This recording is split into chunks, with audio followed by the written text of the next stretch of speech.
नमस्कार दोस्तों, स्वागत है आपका मेरे चैनल सही ट्रेड में। मैं हूं सचिन और आज हम बात करने वाले हैं कुछ ऐसे टॉपिक्स के बारे में, कुछ ऐसे इंपॉर्टेंट बातों के बारे में जो कि स्टॉक मार्केट बिगिनर्स के लिए बहुत ही ज्यादा काम आने वाली है। अगर आप इन्वेस्टर हो, अगर आप ट्रेडर हो, तो ये 10 पॉइंट में जो आपको बताने वाला हूं, ये अगर आप नोट डाउन करके आपके डेस्क के सामने रख दोगे तो आपको स्टॉक मार्केट में पैसा बनाने से कोई नहीं रोक सकता। सिर्फ डिसिप्लिन फॉलो करना है। जो मैं 10 बातें बताने जा रहा हूं इस वीडियो में, उसको सिर्फ आपको नोट डाउन करके फॉलो करना है। तो चलिए शुरू करते हैं आज का वीडियो। सबसे पहले, अगर आपने हमारा चैनल अभी तक सब्सक्राइब नहीं किया है तो जल्दी से चैनल को सब्सक्राइब कीजिए, क्योंकि ऐसे ही धमाकेदार स्टॉक मार्केट वाली वीडियोस मैं हर रोज आपके सामने लाता रहता हूं। तो ये सारी चीजें जानने के लिए आप हमारा चैनल जरूर सब्सक्राइब कीजिए। तो इंपॉर्टेंट थिंग्स, सबसे पहली चीज होती है स्टॉक मार्केट में जब भी आप आते हो या कहीं भी आप जाते हो, आप जॉब के लिए अप्लाई करते हो, आपके रिज्यूमे में सबसे ऊपर आप लिखते हो ऑब्जेक्टिव्स या फिर जो भी आप अचीव करना चाहते हो। तो स्टॉक मार्केट में आने से पहले भी आपको आपका ऑब्जेक्टिव पता होना चाहिए कि आप स्टॉक मार्केट में क्यों आ रहे हो। आप एक्स्ट्रा इनकम कमा रहे हो, फैमिली को सपोर्ट कर रहे हो, आप फुल टाइम ट्रेडर बनना चाहते हो, इन्वेस्टमेंट से ज्यादा पैसे कमाना चाहते हो, रिटर्न कमाना चाहते हो। तो ये आपको पता होना चाहिए कि आपका स्टॉक मार्केट में आने से पहले ऑब्जेक्टिव क्या है। अगर उस ऑब्जेक्टिव के साथ आप आते हो तो आप एक गोल सेट करते हो खुद के लिए और उस गोल को अचीव करने के लिए आप उस तरीके से बिहेव भी करते हो। तो सबसे पहला चीज है, आपको ऑब्जेक्टिव लिखना है। और क्या मैं किस लिए आ रहा हूं मार्केट में? पैसे कमाने के तो लोग सारे आते हैं, लेकिन क्या बोलते हैं उसको, कि पैसे कमाने के लिए लोग आ जाते हैं, लेकिन बहुत सारे लोग ऐसे होते हैं जो टिप्स के हिसाब से, न्यूज के हिसाब से मार्केट में पैसे लगाते हैं, लूज करते हैं and they and up with their corpus. मतलब उनका पूरा कॉर्पस खत्म हो जाता है, फिर वो निराश हो जाते हैं, फिर बैक टू द जॉब। वो सारी जर्नी चलती रहती है। लेकिन अगर आप एक गोल सेट करके आते हो, ऑब्जेक्टिव के साथ आते हो और एक डिसिप्लिन फॉलो करते हो, तो मार्केट में आप सक्सेसफुल हो सकते हो। तो एग्जिट आपको पता होनी चाहिए। ये नहीं ऑब्जेक्टिव है पैसा कमाना, लेकिन कहां पे एग्जिट करना है ये भी आपको पता होना चाहिए। तो ऑब्जेक्टिव के साथ आइए। आपको लिखना पड़ेगा कि क्या है मेरा ऑब्जेक्टिव, गोल कितना % का प्रॉफिट बनाना है। स्विंग ट्रेडिंग कर रहे हो, पता ही नहीं है कितने % पे बाहर निकलना है। इंट्राडे ट्रेडिंग कर रहे हो, कितने प्रॉफिट पे बाहर निकलना है, पता ही नहीं है। तो exit should be known. Exit आपको पता होनी चाहिए, ऑब्जेक्टिव पता होना चाहिए। उसके बाद ही आप किसी भी स्टॉक में या फिर किसी भी इंट्राडे के स्टॉक में एंट्री कर सकते हो।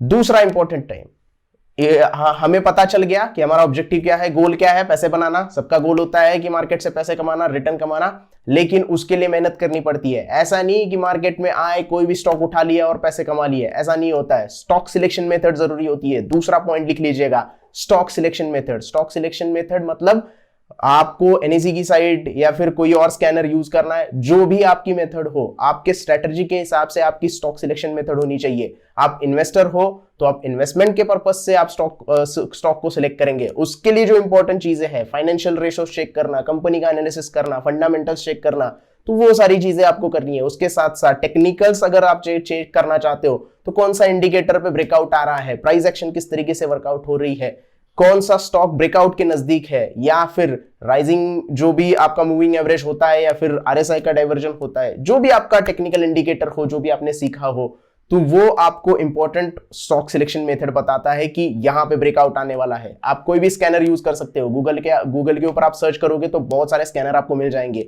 लेकिन उन स्कैनर में आपकी स्ट्रेटजी के साथ कौन सा मिलता हुआ स्टॉक सिलेक्शन मेथड है वो आपको सिलेक्ट करना है। या फिर आपने खुद ने कोई स्टॉक सिलेक्शन मेथड सिलेक्ट किया है, उसके ऊपर भी आपको सिलेक्शन इंपॉर्टेंट होता है और वो भी आपको मदद करता है। तो स्टॉक सिलेक्शन मेथड बहुत इंपॉर्टेंट है।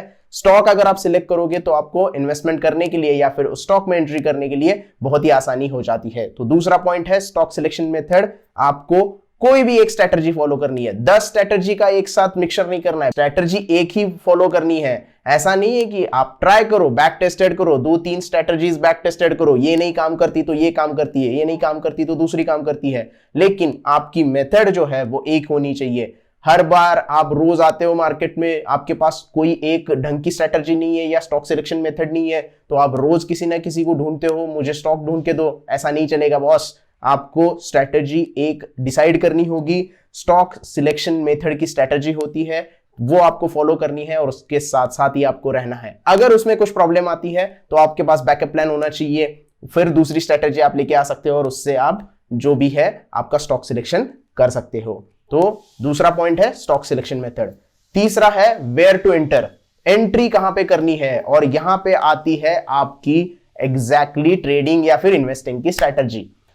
इन्वेस्टमेंट अगर कर रहे हो आप, तो इन्वेस्टमेंट के लिए अगर स्टॉप अगर सिलेक्ट करते हो तो आपकी स्ट्रैटेजी क्या है? मूविंग एवरेज आप यूज करते हो, आरएसआई यूज करते हो, कोई चार्ट पैटर्न यूज करते हो, तो ये आपकी एंट्री की स्ट्रैटेजी हो गई कि मूविंग एवरेज क्रॉस कर दिया भाई, 50 मूविंग एवरेज ऊपर की तरफ क्रॉस कर दिया तो मैं एंट्री करूंगा, 100 मूविंग एवरेज क्रॉस कर दिया तो मैं एंट्री करूंगा, आरएसआई ओवरसोल्ड में आ गया, वो अगर 50 के ऊपर चला गया या फिर ओवरसोल्ड सिचुएशन से ऊपर जा रहा है तो मैं वहां पे एंट्री कर दूंगा। पिवट पॉइंट का अगर ब्रेकआउट आ रहा है, सुपर ट्रेंड का ब्रेकआउट आ रहा है, जो भी आपकी स्ट्रैटेजी है वो आपको एंट्री पॉइंट डिसाइड करनी है और उससे डिसिप्लिन से फॉलो करना है। ऐसा नहीं है कि मेरी एंट्री निकल गई अब मैं क्या करूं, दिन भर बैठा रहूं, एंट्री ढूंढो। इंट्राडे अगर करते हो तो एंट्री मिलेगी, आपको एंट्री ढूंढनी है। आपके स्ट्रैटेजी के हिसाब से अगर आप फॉलो करोगे, डिसिप्लिन को फॉलो करोगे, तो आपको स्टॉक में एंट्री मिल जाती है। ऐसा नहीं है कि स्टॉक भाग गया है, बस 25-30% भाग गया और आप देखते ही रह गए कि भाई मेरा तो एंट्री मिस हो गया, अब मैं क्या करूं, अब मेरे तो पैसे डबल नहीं होंगे या फिर मुझे रिटर्न नहीं मिलेंगे। मार्केट हर किसी को मौका देता है, फिर एक बार ट्राई करो, दूसरा स्टॉक ढूंढो। बहुत सारे स्टॉक है मार्केट में, तो आप उसमें एंट्री जो भी करनी है डिसिप्लिन के साथ आपकी स्ट्रेटजी एक बनाओ। एक स्ट्रेटजी काम नहीं करती, तीन, जैसे कि मैं बताता हूं हमेशा कि इंडिकेटर, मैं तो price action trading, price action के ऊपर ट्रेडिंग करता हूं तो ज्यादा इंडिकेटर फॉलो नहीं करता। फिर भी इंडिकेटर की हमारी सीरीज बनी हुई है, प्लेलिस्ट में जाओ, उस इंडिकेटर को सीखो, इंडिकेटर को सीखने के बाद बैक टेस्टेड करो और उसके ऊपर डिसिप्लिन फॉलो करो। जो भी आप स्ट्रेटजी बनाते हो उसको फॉलो करना बहुत जरूरी है। बहुत सारे लोग होते हैं मार्केट में, बहुत सारी स्ट्रेटजी बना के रख देते हैं लेकिन एंट्री ही नहीं कर पाते, क्योंकि वो डरते हैं कहीं स्टॉक नीचे गिर गया तो डरना नहीं है। डिसिप्लिन के साथ अपनी जो एंट्री की स्ट्रेटजी है वो फॉलो करो और उसके साथ रहो, पैसा बनेगा। चौथा है स्टॉप लॉस। कभी भी आप इंट्राडे में एंटर करो, इक्विटी मतलब इक्विटी इंट्राडे करो, फ्यूचर ऑप्शन करो, या फिर लॉन्ग टर्म के लिए डिलीवरी में स्टॉक लेके बैठो, स्टॉप लॉस बहुत इंपॉर्टेंट है। स्टॉप लॉस अगर आप नहीं लगाते तो मार्केट में आपका पूरा पैसा डूबने के चांसेस है।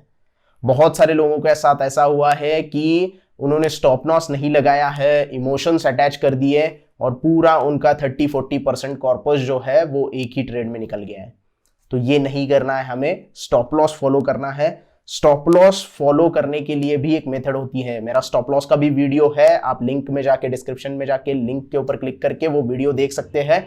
स्टॉप लॉस कैसे लगाया जाता है, स्टॉप लॉस की एक मेथड क्या होती है, कहां पे आपको स्टॉप लॉस लगाना होता है, ये आपको डिसाइड करना होता है। आपकी जो एंट्री रहती है, फॉर एग्जांपल मैं यहाँ पे आपको बताता हूं कि कोई चार्ट पैटर्न के ऊपर आप अगर एंट्री ले रहे हो, तो अगर आपको किसी भी चार्ट पैटर्न के ऊपर एंट्री मिल जाती है, मान लीजिएगा यहाँ पे सिमेट्रिकल ट्रायंगल के यहाँ पे एंट्री मिल जाती है, तो जो भी ब्रेकआउट कैंडल होगी उसके ब्रेकआउट कैंडल के नीचे आप स्टॉप लॉस लगाते हो तो वो भी आपका एक स्टॉप लॉस हो गया। मैं एग्जांपल दे रहा हूं, वहीं पे लगाना चाहिए ऐसे नहीं बोल रहा हूं, लेकिन वो एक एग्जांपल है कि आपकी एंट्री जो ब्रेकआउट की कैंडल है उसके लो के नीचे अगर आप स्टॉप लॉस लगाते हो तो अभी आपका स्टॉप लॉस बनता है, लेकिन आपको स्टॉप लॉस ध्यान में रखने के बाद ही एंट्री करनी है। ऐसा नहीं है कि आप एंट्री किए हो और आपको पता ही नहीं स्टॉप लॉस कहां पे लगाना है।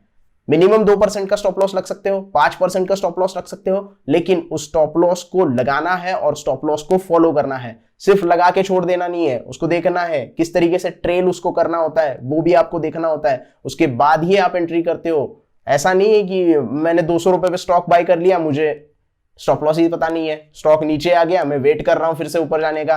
तो ये सारी चीजें बंद कीजिएगा, अब इससे पैसा नहीं बनेगा, आपका पैसा डूबेगा। इससे स्टॉप लॉस लगाने की प्रैक्टिस कीजिएगा। अगर आपको डर लगता है कि मेरा पैसा डूब जाएगा तो शुरुआत कीजिएगा छोटी क्वांटिटी से।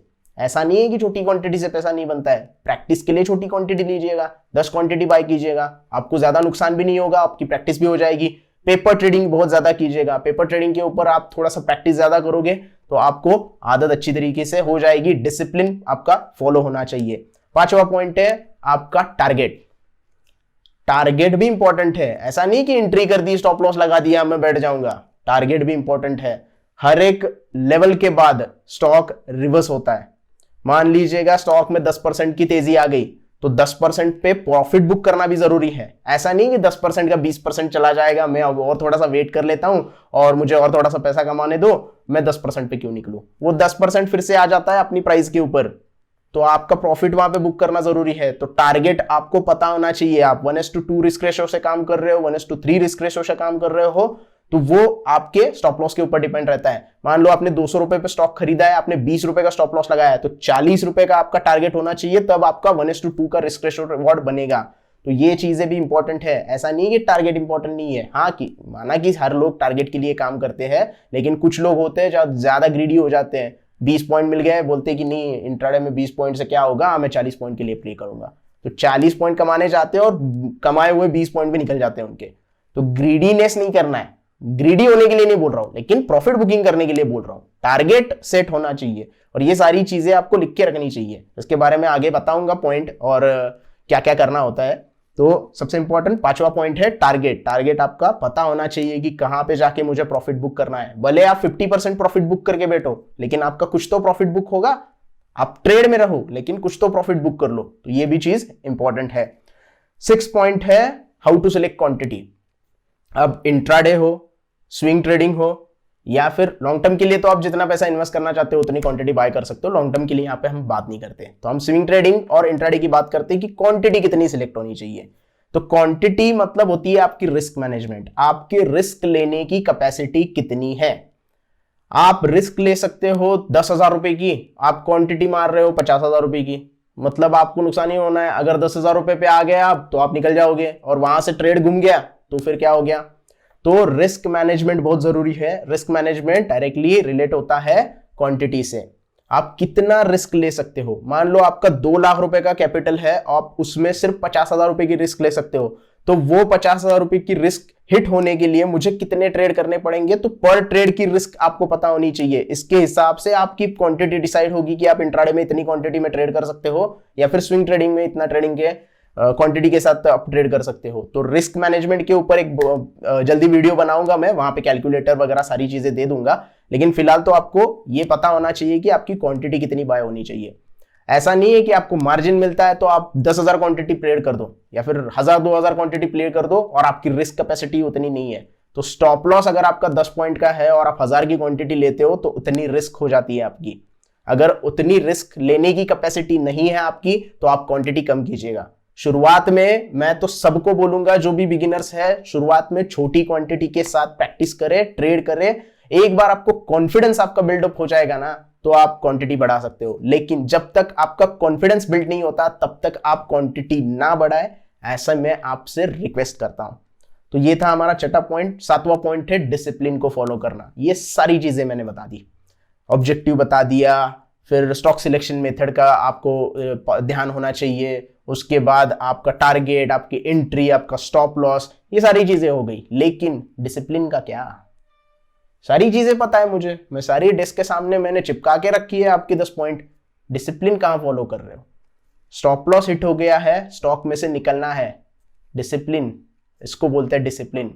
मेरी स्ट्रैटेजी मुझे बोल रही है कि ट्रेड नहीं लेना है, अभी मेरा ट्रेड नहीं बन रहा है, फिर भी मैं ट्रेड में एंट्री करता हूं। डिसिप्लिन कहां गया आपका? स्ट्रैटेजी मेरी सामने से आके मेरा सेटअप बता रहा है कि यहां पे एंट्री बनती है, लेकिन डर की वजह से मैं एंट्री नहीं कर रहा हूं। डिसिप्लिन फॉलो नहीं होता है।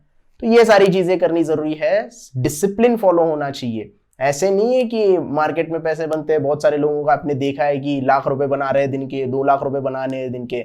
डिसिप्लिन फॉलो करते हैं वो लोग। ऐसा नहीं कभी भी उठ के ट्रेड कर दिया, सुबह 9:30 बजे उठे, 10 साढ़े 10 बजे मुझे ट्रेड मिल गया, मैंने 20 पॉइंट कमा लिए। उसके लिए भी डिसिप्लिन होना चाहिए। अगर डिसिप्लिन के साथ ट्रेड करोगे तो ही मार्केट आपको रिवॉर्ड करेगा, वरना मार्केट स्लैप करेगा आपको। उसके बाद आता है इंपॉर्टेंट चीज, वो है note down your trading plan. जो भी आप प्लान करते हो, मेरा ये स्ट्रैटेजी है, मैं यहाँ पे एंट्री करूंगा। जो भी इन्वेस्टमेंट का प्लान है आपका, मैं प्लान बोल रहा हूं, मैं जर्नल की बात नहीं कर रहा हूं। जर्नल के बारे में बात करेंगे और जर्नल के लिंक भी दे दूंगा कि आपको कौन से इंपॉर्टेंट पॉइंट यहाँ पे ध्यान में रखने होते हैं। लेकिन आपका ट्रेडिंग प्लान क्या है कि आज मेरा ये प्लान है, यहाँ पे मैं सेटअप मेरा कर देगा तो मैं एंट्री कर दूंगा। थोड़ा सा होमवर्क, थोड़ा सा प्लान लिख के रखो। इन्वेस्टमेंट प्लान हो या फिर ट्रेडिंग प्लान हो, नोट डाउन करके रखो। जो भी आपका दिन का है वो नोट डाउन करके रखो कि यहाँ पे मैं एंट्री करने वाला हूं, उसके बाद उसमें एंट्री करो। ये डिसिप्लिन का एक पार्ट होता है। जब तक आप लिखोगे नहीं ना आपका ट्रेडिंग प्लान क्या है, आपका इन्वेस्टमेंट प्लान क्या है, तब तक आपसे डिसिप्लिन फॉलो नहीं होगा। लिखोगे, सामने रखोगे तो आपको पता चलेगा नहीं भाई ये फॉलो करना है, तो आपको ये चीज करनी है। उसके बाद जो चीज है इंपॉर्टेंट वो है जर्नल। आखिर में उसके ऊपर आ गए जर्नल कैसे बनानी है, क्या बनानी है, किस तरीके से बनानी है, उसकी मैं डिस्क्रिप्शन में एक जर्नल दे दूंगा, वो आप वहां से डाउनलोड कर सकते हो और आप यूज कर सकते हो। जर्नल में आपको क्या इंपॉर्टेंट चीजें होती है, स्टॉक आप कब ले रहे हो, मतलब आपके स्टॉक का नाम क्या है, आप इंट्राडे ट्रेड ले रहे हो या स्विंग ट्रेड कर रहे हो, कौन सी प्राइस पे बाय कर रहे हो, कौन से प्राइस पे सेल कर रहे हो, कौन से डेट पे बाय कर रहे हो, कितने % आपका स्टॉप लॉस है, कितने पॉइंट का स्टॉप लॉस है, कितना आपको प्रॉफिट वहां से निकालना है, प्रॉफिट हुआ है तो कितना हुआ है, लॉस हुआ है तो कितना हुआ है, और सबसे इंपॉर्टेंट चीज आपको जर्नल में लिखनी है कि मैंने ये ट्रेड क्यों लिया है। सबसे इंपॉर्टेंट चीज है, बाकी सारी चीजें आप ना लिखो तो भी चलेगा, ये चीज आपको लिखनी है कि मैंने ये ट्रेड क्यों लिया है। सबसे आखिर के कॉलम में मैंने डिस्क्रिप्शन में दे दिया है लिंक, आप वहां से डाउनलोड कर सकते हो, लेकिन वहां पे एडिट मत कीजिएगा, डाउनलोड करके एडिट कीजिएगा। वहां पे एडिट करोगे तो सारे लोगों को प्रॉब्लम हो जाएगी, तो आप डाउनलोड कीजिएगा, उसके बाद आप एडिट करके आप जो भी आपका ट्रेड है वो वहां पे बना सकते हैं। तो आपको सबसे इंपॉर्टेंट चीज जर्नल में क्या लिखनी है कि मैंने ये ट्रेड क्यों लिया है, मेरे इंडिकेटर ने मुझे बताया है, प्राइस एक्शन बनी है, किसी से मैंने टिप्स ली है, ले सकते हो आप, बहुत सारे लोग टिप्स लेके काम करते हैं, न्यूज चैनल देख के स्टॉक खरीदते हैं, तो वो लिखो कि मैंने ये न्यूज चैनल पे लिखा है, इसकी वजह से मैंने ये ट्रेड बनाया है। तो सारी चीजें लिखो कि क्यों मैंने ट्रेड बनाया है। अगर एग्जिट करते हो तो क्यों एग्जिट किया है, स्टॉप लॉस हिट हो गया है तो क्यों स्टॉप लॉस हिट हो गया है। जब तक आप ये चीजें लिखोगे नहीं, आप डायरी में भी लिख सकते हो, लेकिन डायरी में बहुत सारा टाइम लग जाएगा, तो इसके लिए मैं आपको एक्सेल शीट का बता रहा हूं कि एक्सेल शीट में आप लिखो। ये जो चीज डायरी में लिखनी चाहिए वो मैंने बता दी है, जब जो एक्सेल शीट में बनानी है वो एक्सेल शीट में आप बना दीजिएगा। तो क्यों मैंने ट्रेड लिया है, क्यों टारगेट में मैं निकला हूं, मेरा स्टॉप लॉस क्यों हिट हो गया है, अगर कोई इमोशन अटैच हो जाता है मैं जल्दी निकल जाता हूं, मैं देर तक वेट करता हूं, तो ये सारी चीजें, ये क्यों का जवाब जो है ना वो वहां पे लिखना है आपको इस एक्सेल शीट में, ताकि जब भी आप आपका जर्नल पढ़े तो आपको पता चलेगा कि इस सेटअप में ये चीज हुई थी, इसकी वजह से मुझे टारगेट हासिल हुआ था, या फिर इस पर्टिकुलर सेटअप से मुझे इतना नुकसान हुआ था, तो मुझे यहाँ पे एनालिसिस करना है कि उस सेटअप में क्या सुधारना है। तो ये सारी चीजें आपको करनी है और जर्नल बनानी है, उसके बाद ही आप एक सक्सेसफुल ट्रेडर के और एक कदम अच्छे से बढ़ा सकते हो। 9 पॉइंट हो गए, 10वां पॉइंट है साइकोलॉजी।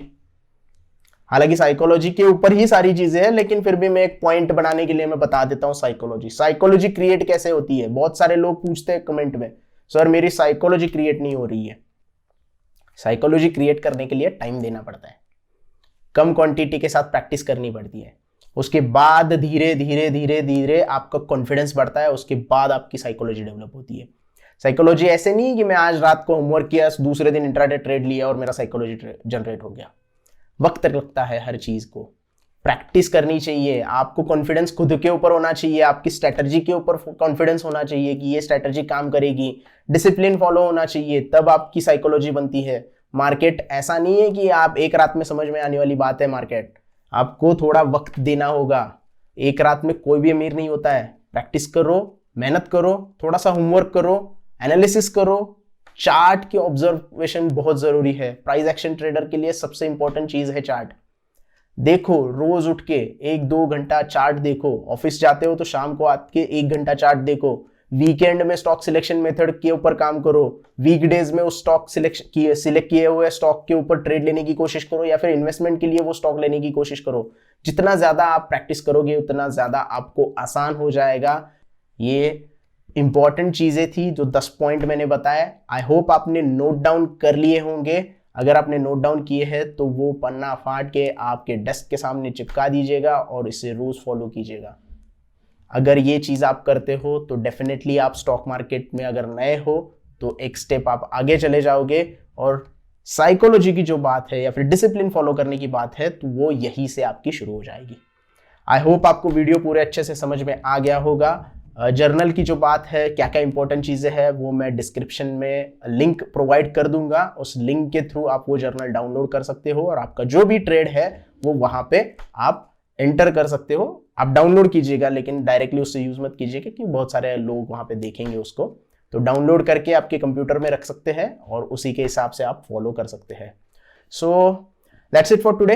आई होप आपने अभी तक चैनल को सब्सक्राइब किया होगा, अगर नहीं किया है तो चैनल को सब्सक्राइब कीजिएगा। उसके साथ साथ ज्वाइन बटन भी मैंने दे दिया है। ज्वाइन बटन से आपको प्रीमियम कंटेंट पता चलेगा। ये जो स्ट्रेटजी की मैं बातें करता हूं ना, तो वो आपको प्रीमियम कंटेंट में मिलेगी। ज्वाइन कीजिएगा, वहां पे स्ट्रेटजी भी समझा दूंगा। धन्यवाद।